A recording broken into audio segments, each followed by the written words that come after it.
Hello everyone, हाजिर हूँ मैं आपके लिए कोरियन ड्रामे के साथ जिसमें बहुत सारी ज़ॉम्बीज़ हैं। मुझे ये सीरीज़ बहुत ज़्यादा अच्छी एंड खतरनाक लगी। कहानी की शुरुआत में कुछ हाई स्कूल स्टूडेंट्स एक जिनसू नाम के लड़के को बुरी तरह से मार रहे थे क्योंकि इसने मरने की कोशिश की थी एंड सुसाइड नोट में इन सभी का नाम लिखा था जिनसे परेशान होकर मर रहा था। पिटते पिटते ही इसकी बॉडी के अंदर कुछ रिएक्शंस होने लग जाते हैं जैसे किसी ज़ॉम्बी में होते हैं। एनी उल्टा इन्हीं लोगों को मारना स्टार्ट कर देता है। इसी चक्कर में बिल्डिंग से नीचे गिर जाता है एंड ये बुरी लोग इतने बेकार थे कि इन्हें इतना भी डर नहीं लगता कि ये नीचे गिर गया है तो कहीं ये मर ना गया हो। नाउ जिनसू हॉस्पिटल में पहुंच गया था जहां पे इसके पापा मिस्टर ली से मिलने के लिए आते हैं। इन दोनों की बातों से ही हमें साफ पता चल रहा था कि इन दोनों को ही मालूम था कि ये ज़ॉम्बी बनने वाला है। जिनसू उन सभी को मारने को बोल रहा था एंड अपने पापा के ऊपर भी अटैक कर देता है। इसके पापा को लग गया था कि सबके लिए खतरा बन सकता है, इसलिए ये बाइबल से इसे तब तक मारते हैं जब तक ये शांत नहीं हो जाता। ना इसे सूटकेस में पैक करके यहाँ से ले जा रहे थे एंड ये अब भी इन पे अटैक करने की कोशिश करता है क्योंकि ज़ॉम्बीज़ को मारना इतना भी आसान नहीं होता। ना हम यहाँ के स्कूल का खुशहाली भरा सीन देखते हैं। जैसे कि कोरियन स्कूल में सब खुद ही सफाई करते हैं तो यहाँ पे भी कुछ ऐसा ही चल रहा था। ये लड़की क्लासरूम में ही सो गई थी एंड ये वही लड़की थी जो कि जिनसू को बुली करने वाले ग्रुप में भी शामिल थी। इसे साइंस लैब में से कुछ आवाज़ें आती हैं जो कि कुछ चूहे की थी। ये इसके साथ शरारत करना स्टार्ट कर देती है लेकिन ये इसे काट लेता है एंड धीरे धीरे चूहा ज़ॉम्बी बन जाता है। यानी कि अब ये भी ज़ॉम्बी बन सकती थी जैसे कि इसे इन्फेक्टेड चूहे ने काट लिया था। तभी यहाँ पर मिस्टर ली आते हैं क्योंकि यहाँ पे साइंस प्रोफेसर हैं एंड ये लैब इन्हीं की है। जब इन्हें यहाँ पे खून दिखाई देता है तो इन्हें पता चल जाता है कि उस चूहे ने इसे काट लिया, इसे ये बाहर जाने नहीं देते।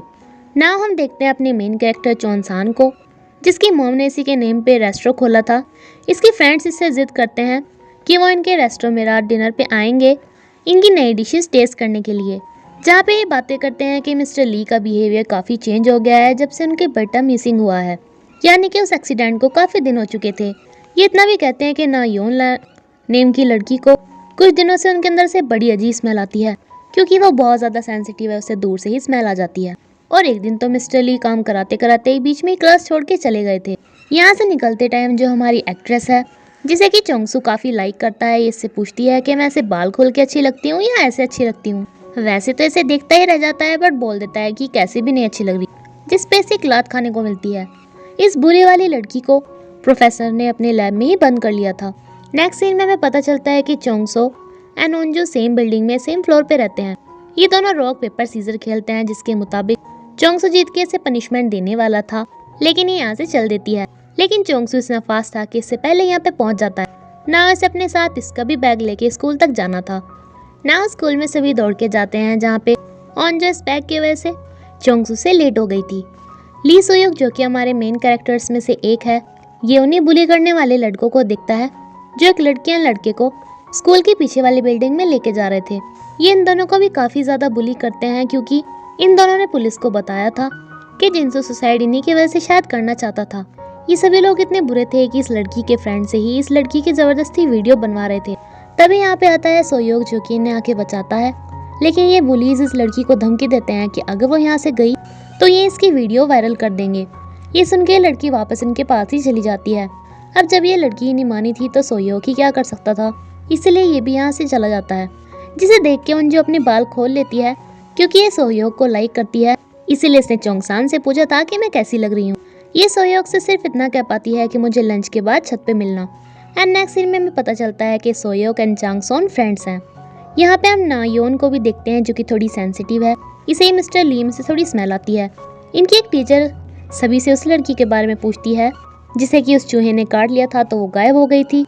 इन्हें पता चलता है कि किसी ने उसे लास्ट टाइम सर की लैब में देखा था तो इनसे जाके पूछती है। यहाँ इस अंदर से कुछ आवाज़ आती है लेकिन मिस्टर ली से बोल देते हैं कि शायद वो चूहा होगा। ये बुली वाली लड़की अब ज़ॉम्बी बनना स्टार्ट हो गई थी जिसके ऊपर अभी और एक्सपेरिमेंट्स कर रहे थे एंड ये सब कुछ कैमराज में रिकॉर्ड भी कर रहे थे। अब इन बुली के पास इस लड़की की वीडियो तो थी ही, तो ये इसे खुलेआम परेशान करना स्टार्ट कर देते हैं एंड इसकी शर्ट पे भी बहुत गलत कलर लिखते हैं। इस लड़की को परेशान इनके टीचर भी देख रहे थे एंड इन्हें भी इन बुलीज पे काफ़ी गुस्सा आ रहा था क्योंकि इन्हें पता था कि ये तो इसके बेटे को बुली करते थे। ये यहाँ पे किसी वायरस के बारे में पढ़ा रहे होते हैं जिनसे एक स्टूडेंट पूछता है कि ऐसा तो बुक में नहीं लिखा, लेकिन ये काफ़ी कॉन्फिडेंस के साथ बोलते हैं कि बुक में गलत लिखा है क्योंकि इन्होंने तो एक्सपेरिमेंट करके भी देख लिया था।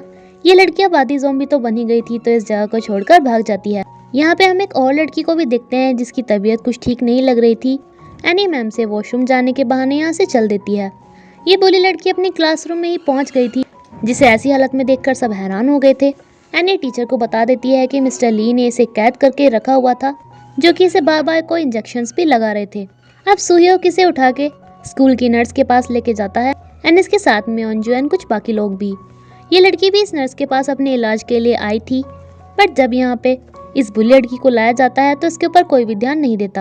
अंजू का टेम्परेचर बहुत ज़्यादा कम हो गया था, लेकिन इसे बहुत गर्मी लग रही थी एंड ये यहाँ पे अंजू को भी चोट पहुँचा देती है। बाकी बच्चे आपस में बात कर रहे थे कि मिस्टर ली ने अंजू के साथ ऐसा शायद इसलिए किया होगा क्योंकि वो भी उनके बेटे को बुली किया करती थी। एंड यहाँ पे एक ऐसी महान पढ़ाकू बच्ची भी थी जो कि ऐसे टाइम में भी अपनी पढ़ाई पे लगी हुई थी। चोंगसान को अंजू की चिंता होती है तो ये उसी जगह पे जाता है, लेकिन वो सब वहाँ से जा चुके थे।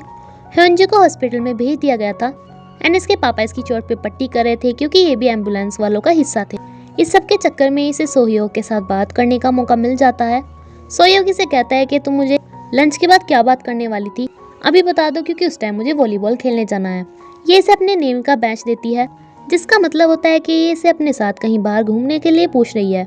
सोहयोग को लग रहा था कि ये तो शायद चोंगसान को डेट करती है, लेकिन ये बता देती है कि नहीं, हम दोनों सिर्फ पड़ोसी हैं, वरना मैं उसे लाइक नहीं करती। तभी चोंगसान आके इससे पूछने लगता है कि तुम्हारी चोट तो सही है ना। ये इस पे गुस्सा करके चली जाती है, जिसने कि इन दोनों की मीटिंग खराब कर दी थी। सोहयोग अब इसने फ्रेंड से पूछता है कि तुम अंजू को लाइक करते हो ना, लेकिन ये भी बोल देता है कि नहीं, अगर पूरी दुनिया में सिर्फ मैं वो और ज़ॉम्बीज़ रह जाएंगे ना, मैं तब भी उसे लाइक नहीं करूँगा। इसलिए ये अपने बैच को रख लेता है। मिस्टर लिया के देखते हैं कि अंजू यहाँ से भाग चुकी है एंड तब यहाँ पे दूसरी टीचर आ जाती है, इससे पूछती है कि तुमने ऐसा क्यों किया। ये इसे प्रिंसिपल के पास ले जाती हैं।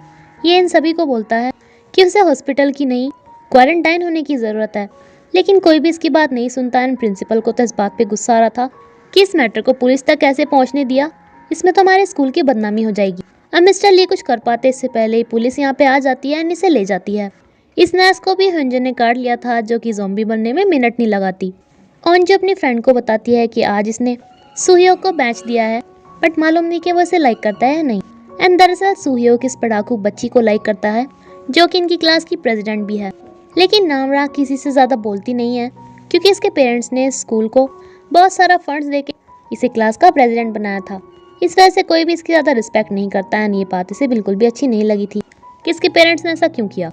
नामरा ने सिर्फ इसे इतनी ही बात बताई थी, जिसपे काफ़ी खुश हो जाता है क्योंकि इसने नामरा को कभी बोलते हुए नहीं देखा था। अब ये वही बुरी लोग थे जो कि इस नर्स को इस हालत में देख के सोचते हैं कि देखो शायद उसने पी रखी है, इसकी भी वीडियो बनाने लगते हैं। अब ये ऐसे इनके ऊपर भी चढ़ जाती है, बट ये तो अब भी सोच रहा था कि इसने पी ही रखी है। काफ़ी देर में इसे पता चलता है तो यहाँ से भाग लेता है, लेकिन अब इसका ये फ्रेंड ये भी एक ज़ॉम्बी बन चुका था, जो कि क्लास में पहुँच के वहाँ के बच्चों को ज़ॉम्बी बनाना स्टार्ट कर देता है। अभी ये ज़ॉम्बी वाला खतरा पूरे स्कूल में नहीं फैला था एंड ना ही इन्हें पता था। ये वही लड़की थी जिसकी वीडियो उन बदतमीज़ लड़कों के पास थी। इसका फ्रेंड इसे सुसाइड करने से रोकता है, लेकिन ये कहती है कि उन्होंने कहा था वो इस वीडियो को ऑनलाइन पोस्ट करेंगे। आज इसे पता चलता है कि ये लड़का इसे लाइक करता है, लेकिन ये बोल देती है कि मुझसे दूर रहो, वरना मैं भी लूज़र तुम भी लूज़र, दोनों मिलके बहुत बड़े वाले लूज़र हो जाएंगे। ये यहाँ से जंप करने ही वाली थी कि ये बहुत सारे बच्चों को नीचे जंप करते हुए देखती है, जिसे कि ज़ॉम्बीज़ ले लेके कूद रहे थे। ज़ॉम्बीज़ यहाँ पे भी आ रहे थे, लेकिन इस पढ़ाकू बच्ची को तो इस सब से भी देखने की फुर्सत नहीं थी, जिसके लिए सुहयोग यहाँ पे आता है, इसे पकड़ के लेके जाता है। कैंटीन में भी ज़ॉम्बीज़ के बारे में किसी को नहीं पता था। अंजू की फ्रेंड इसे सजेस्ट करती है कि सुहयोग चांगसोंग का फ्रेंड है, तो पक्का उसने चांगसान को बताया होगा कि वो तुम्हें लाइक करता है या नहीं, तो तुम्हें उससे पूछना चाहिए। अब अंजू इससे पूछती है कि मुझे तुम्हारी हेल्प चाहिए। बेचारा चांगसान काफ़ी खुश होकर पूछता है कि हाँ पूछो। तो ये कहती है कि मैंने सुहयोग को आज डेट पे चलने के लिए पूछा है, लेकिन मुझे ये नहीं पता कि वो मुझे लाइक करता है या नहीं। क्या उसने तुम्हें कुछ बताया? ये बात सुन के बेचारे का दिल टूट जाता है, नहीं से बोल के चला जाता है कि हम दोनों इतने अच्छे फ्रेंड्स भी नहीं हैं। तब यहाँ पे बहुत सारे स्टूडेंट्स आते हैं जिनके पीछे ज़ॉम्बीज़ लगे हुए थे। अंजू को कुछ भी समझ में नहीं आता कि क्या हो रहा है, ये नीचे गिर जाती है। एंड ये वही बुली वाला लड़का जो कि सबसे पहले ज़ॉम्बी बना था, ये इसके ऊपर आ जाता है एंड इसी के साथ ये एपिसोड यहीं पे ख़त्म होता है।